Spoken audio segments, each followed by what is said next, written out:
مشہور واقعہ جو عرب میں سرکار کی ولادت سے قبل ہوا وہ فیل کا واقعہ ہے، اصحاب فیل کا، جس کا قرآن میں سورہ فیل میں اللہ نے ذکر فرمایا۔ فیل کہتے ہیں عربی میں ہاتھی کو، اور ہاتھی جو ہے یہ مکے مدینے وغیرہ کی طرف نہیں ہوتے، کیونکہ وہاں کی جو سرزمین ریتیلی ہے، ہاتھی وہاں چل ہی نہیں سکتا، زمین میں پاؤں دھس جاتے اس کے۔ تو یہ اصحاب فیل کا جو واقعہ ہے قرآن میں سورہ فیل میں اللہ نے اس کا ذکر فرمایا ہے۔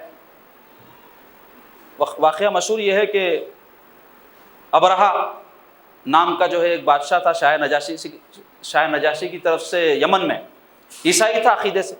تو کعبۃ اللہ شریف کی جب عظمت کو دیکھا کہ لوگ دور دور سے اس کی تعظیم کے لیے، اس کے طواف کے لیے آتے ہیں، تو اس کو حسد پیدا ہو گیا، انہیں بولا وہاں کیوں جاتے، ہم بھی ایک ایسا گھر بنائیں گے یہاں ہمارے مقام پہ کہ لوگ وہاں آنا ہے عبادت کے لیے، یہاں مجمع ہونا لوگوں کا۔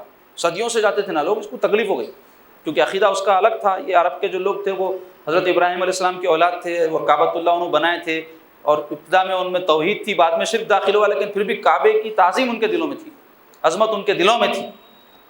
تو یہ کیا کیا کہ ایک اپنا عبادت خانہ بنایا اور لوگوں کو ترغیب دینے لگا اس میں آنے کے واسطے۔ تو یہ عرب مکے کے لوگ جو یمن کو جاتے تھے تجارت کے لیے، تو وہاں ایک شخص جا کے کیا کیا کہ اس کی عبادت خانے میں غلاظت کر دے کے پوری پھیلا دے کے آیا۔ اب اس کو آیا غصہ، انہیں بولا ہاں میرے جو ہے عبادت خانے کی بے عزتی کرتے۔ تو فوج کشی کا ارادہ کر لیا، اٹیک، اور ہاتھیوں کو لے کر، جو کہ مکے کے لوگوں کے لیے ایک عجیب جانور تھا، حملہ وار ہوا۔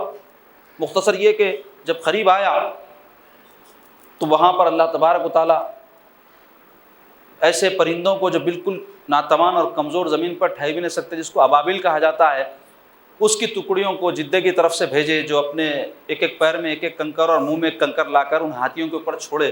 جیسے ہی وہ کنکریاں ان پر گرتی تو ہاتھی کے سر میں سے دھنستی ہوئی زمین میں چلے آتی اور ہاتھی گوشت کے لوتھڑے کی طرح گر جاتے، سارے ہلاک کر دیے۔ الم تر کیف فعل ربک باصحاب الفیل، آپ لوگ جا کے آج کیا کرنا، وہ سورہ نکالنا، اس کا ترجمہ پڑھنا، سمجھ کے کیا لکھا ہوا ہے، سمجھ میں نہیں آیا تو اس کی اہل سنت والجماعت کے علماء کی تفسیر دیکھو، آپ کو معلوم ہوگا۔ ایک تاریخی واقعہ کا کیوں ذکر کر دیے؟ ظہور محمد عربی صلی اللہ علیہ وسلم قریب تھا، اس واقعے کے 55 دن بعد سرکار پاک صلی اللہ علیہ وسلم کی ولادت ہوئی، اور وہ جو سال جس میں یہ واقعہ ہوا تھا عرب میں، اس کو عام الفیل کہتے تھے وہ لوگ، یعنی ہاتھی والوں کا سال۔ عرب میں تاریخ رکھنے کرنے کا اس وقت طریقہ نہیں تھا۔